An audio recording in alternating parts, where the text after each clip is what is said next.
사도신경으로 우리의 신앙을 고백하며 새벽 예배 하나님께 올려드리겠습니다. 전능하사 천지를 만드신 하나님 아버지를 내가 믿사오며 교회 아들 우리 주 예수 그리스도를 믿사오니 이는 성령으로 잉태하사 동정녀 마리아에게 나시고 본디오 빌라도에게 고난을 받으사 십자가에 못 박혀 죽으시고 장사한 지 사흘 만에 죽은 자 가운데서 다시 살아나시며 하늘에 오르사 전능하신 하나님 우편에 앉아 계시다가 저리로서 산자와 죽은 자를 심판하러 오시리라. 성령을 믿사오며 거룩한 공예와 성도가 서로 교통하는 것과 죄를 사해 주시는 것과 몸이 다시 사는 것과 영원히 사는 것을 믿사옵나이다. 아멘.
이 시간 우리에게 주시는 하나님 말씀은 마태복음 11장 20절부터 30절까지의 말씀입니다.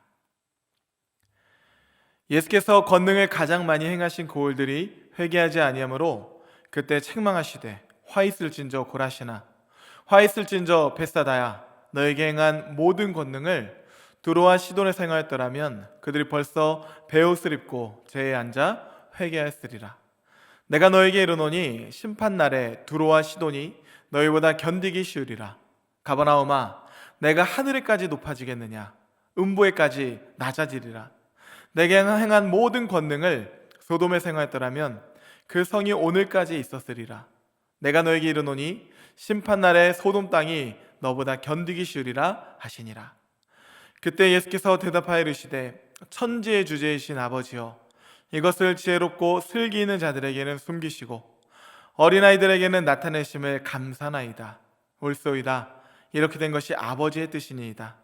내 아버지께서 모든 것을 내게 주셨으니 아버지 외에는 아들을 아는 자가 없고 아들과 또 아들의 소원대로 계시를 받은 자 외에는 아버지를 아는 자가 없느니라. 수고하고 무거운 짐진 자들아 다 내게로 오라. 내가 너희를 쉬게 하리라. 나는 마음이 온유하고 겸손하니 나의 멍에를 메고 내게 배우라. 그리하면 너희 마음이 쉼을 얻으리니 이는 내 멍에는 쉽고 내 짐은 가벼움이라 하시니라. 아멘. 함께 기도하겠습니다. 사랑의 주님, 감사합니다. 2월 한 달을 활짝 열어주시고 아침마다 새롭고 늘 새로운 하나님의 성실함으로 우리의 삶을 인도하여 주시니 감사합니다. 하나님, 받은 은혜와 축복에 머물러 있지 않게 하시고 우리를 향하여 부르시고 말씀하시는 곳을 향하여 전진하는 하나님 나라의 백성들이 되게 하여 주시옵소서. 이를 위하여 오늘도 하나님 말씀 앞에 섭니다. 주님, 말씀하여 주시고 듣는 마음도 더하여 주시옵소서. 주의 말씀은 내 발의 등이요 길의 빛이니이다.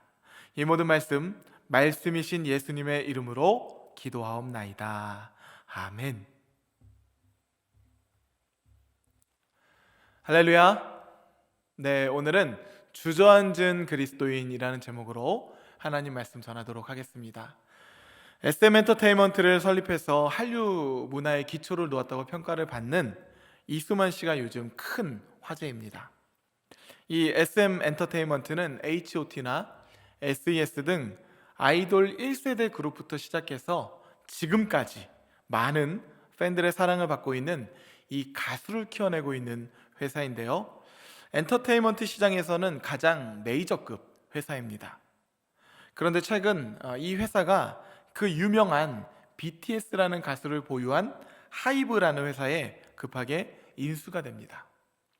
이제 아이돌 그룹, 이 엔터테인먼트 시장은 단순히 10대들만의 시장이 아니라 이제 한류 문화가 세계적으로 이미 큰 영향력을 발휘하고 있기 때문에 사회, 문화, 경제적인 측면에서도 긴밀하게 연결되어 있죠. 그러다 보니 큰 화제가 되었던 것입니다. 원인을 보았더니 그룹 내 경영진들의 이 내부 갈등에 있었다고 합니다. 설립자인 이수만 씨와 그의 측근들, 그리고 그 외 다른 주주들 간에 이 갈등이 있었던 것이에요. 운영 방식, 수입 배분, 그리고 협력사 컨택 등 결국은 돈과 관련된 문제였던 것이죠. 그래서 한쪽에서는 이수만 세력을 몰아내려고 하고, 설립자인 이수만 씨는 자신이 가지지 못할 바에야 너희 뜻대로도 안 된다, 급하게 하이브라는 회사에 자신의 주식을 다 팔아넘기면서 갑자기 이 경쟁사인 하이브라는 회사가 1대 주주가 되면서 이 SM 엔터테인먼트를 인수하게 된 것이에요. 제가 한 기사를 보았더니 이런 제목의 기사가 있더라고요. 이수만이 SM을 키웠지만 이수만이 SM의 발목을 붙잡았다. 그의 공은 말할 것도 없이 분명하지만 관은 더 분명하다는 이야기예요. 일례로 2022년부터 2092년까지 약 70년간 음원 수익의 6%를 로열티 명목으로 그가 가져가는 계약이 최근에 체결이 되었다고 합니다. 단지 이수만이라는 이유로 이런 계약이 성사가 된 거예요. 아무래도 설립자이다 보니까 그 막강한 영향력을 무시할 수 없지만 이런 문제가 쌓이고 반복이 되다 보니 많은 주주들의 반감을 일으키게 된 것이죠. 저는 이 기사를 보면서 한국교회가 떠올랐습니다. 대한민국은 1970년대 이후에 급격한 경제 성장을 이루죠.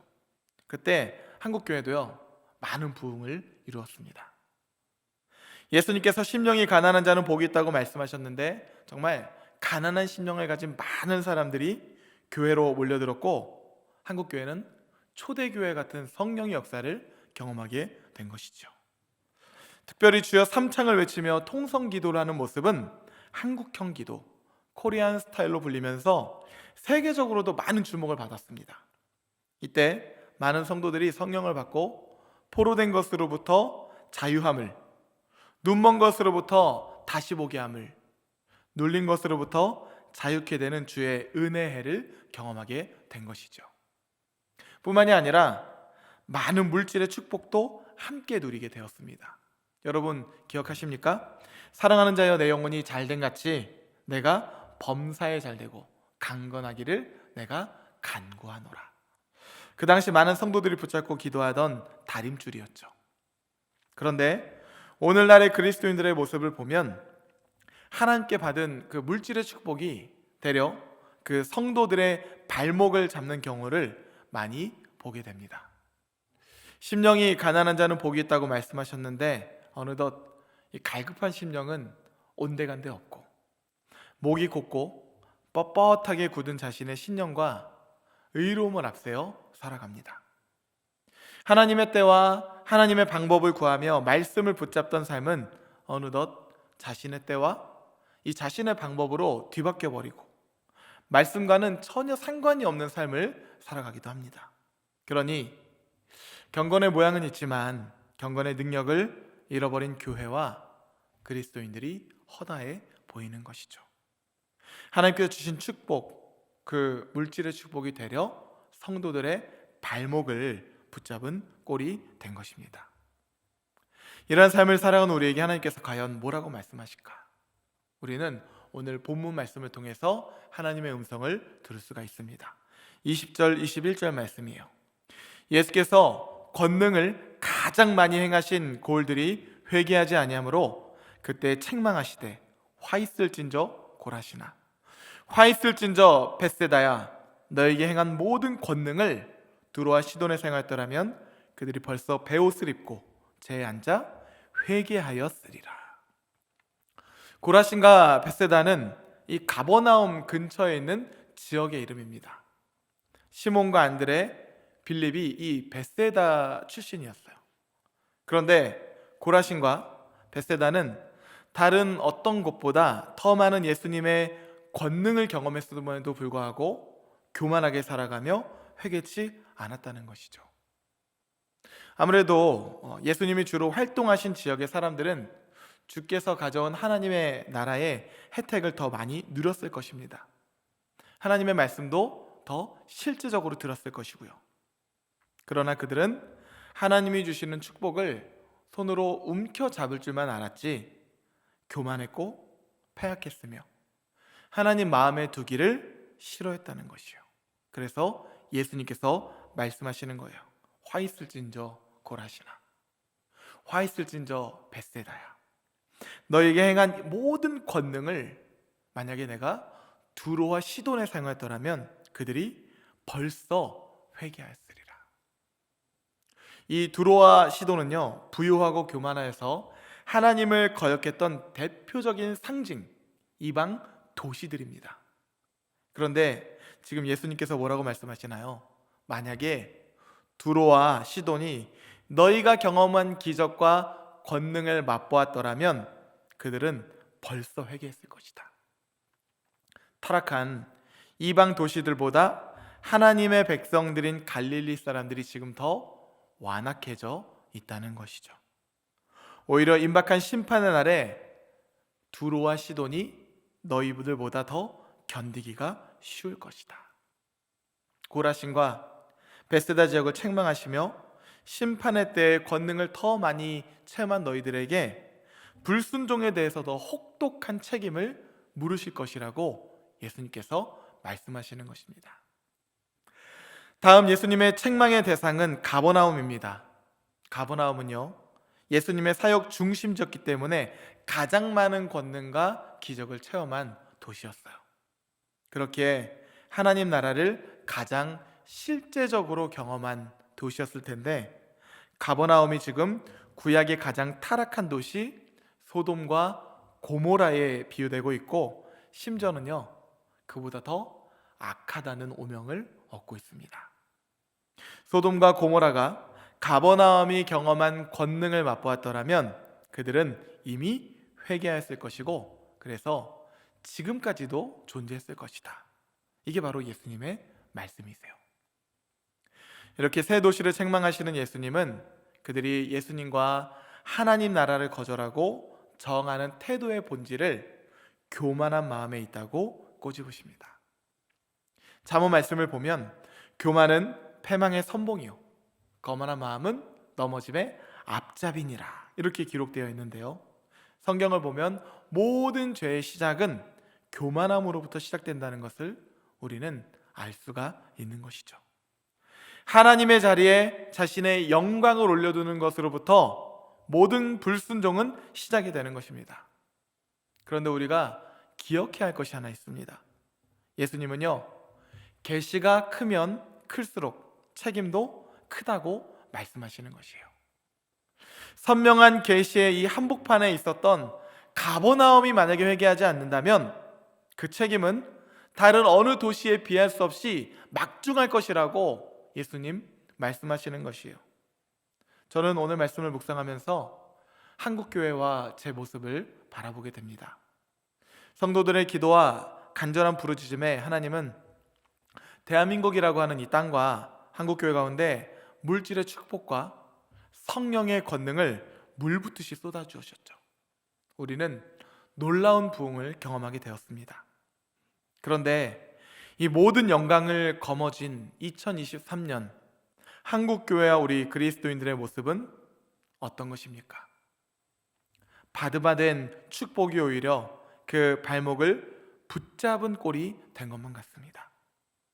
권능이 임했으면 하나님 말씀에 따라 하나님 나라가 임하고 그것을 향하여 우리가 전진해야 하는데, 받은 물질이 오히려 우리를 그 자리에 주저앉혀 버리는 이 정욕으로 뒤바뀌어 버린 것이죠. 그래서 과거의 화려한 영광만 있을 뿐 경건의 능력을 잃어버리며 살아가는 그리스도인들이 우리 주변에 얼마나 많습니까? 그런 의미에서 고라신과 벳세다, 가버나움을 향한 책망은 다른 누군가의 이야기가 아닌 오늘 나에게 주시는 하나님의 책망의 말씀인 것입니다. 말씀을 받아 누린 축복만 생각할 것이 아니라 그 책임에 대해서 하나님 말씀하시는 것이죠. 사랑하는 성도 여러분, 하나님은 오늘 말씀을 통해서 받은 축복과 받은 은혜에 감사하기보다는 그것을 자기 소유로 삼고 권력으로 만들어 교만하게 살아가는 우리의 마음을 경계해야 된다고 말씀하십니다. 또한 하나님께서 나에게 주신 축복은요, 혼자서만 누릴 것이 아니라 하나님께 순종하여 이웃과 함께 나눌 때 그것이 바로 진정한 축복이 되고, 그것이 바로 하나님 나라가 이 땅 가운데 임하는 하나님 나라의 방식이라는 것이에요. 지금도 곳곳마다 아파하며 신음하는 하나님의 자녀들이 있습니다. 가깝게는 우리 주변에 여러 모습으로 신음하는 이웃들이 있고요, 전쟁으로 고통당하는 우크라이나 백성들, 군부 독재 정권에 맞서 싸우고 있는 미얀마 백성들, 지진으로 인해 고통받는 튀르키예 백성들, 그 외에도 하나님의 손길이 필요한 정말 많은 이웃들이 우리 주변에는 너무나 많습니다. 그리고 우리를 향하여 하나님께서는 이렇게 말씀하시죠. 오직 성령이 너에게 임하시면 너희가 권능을 받고 예루살렘과 온 유대와 사마리아와 땅 끝까지 이르러 내 증인이 되리라 하시니라. 바라기는 하나님께서 주신 권능과 축복을 가지고 주저앉아 살아가는 그리스도인이 아니라 하나님이 말씀하시는 그곳을 향하여, 그 땅 끝을 향하여 나아가는 일상의 선교사요, 선한 청지기가 되기를 주님의 이름으로 축복합니다. 우리 함께 주기도문 하시겠습니다. 하늘에 계신 우리 아버지여, 이름이 거룩히 여김을 받으시오며 나라가 임하시오며 뜻이 하늘에서 이루어진 것 같이 땅에서도 이루어지이다. 오늘 우리에게 일용할 양식을 주시옵고 우리가 우리에게 죄 지은 자를 사하여 준 것 같이 우리 죄를 사하여 주시옵고 우리를 시험에 들게 하지 마시옵고 다만 악에서 구하시옵소서. 나라와 권세와 영광이 아버지께 영원히 있사옵나이다. 아멘.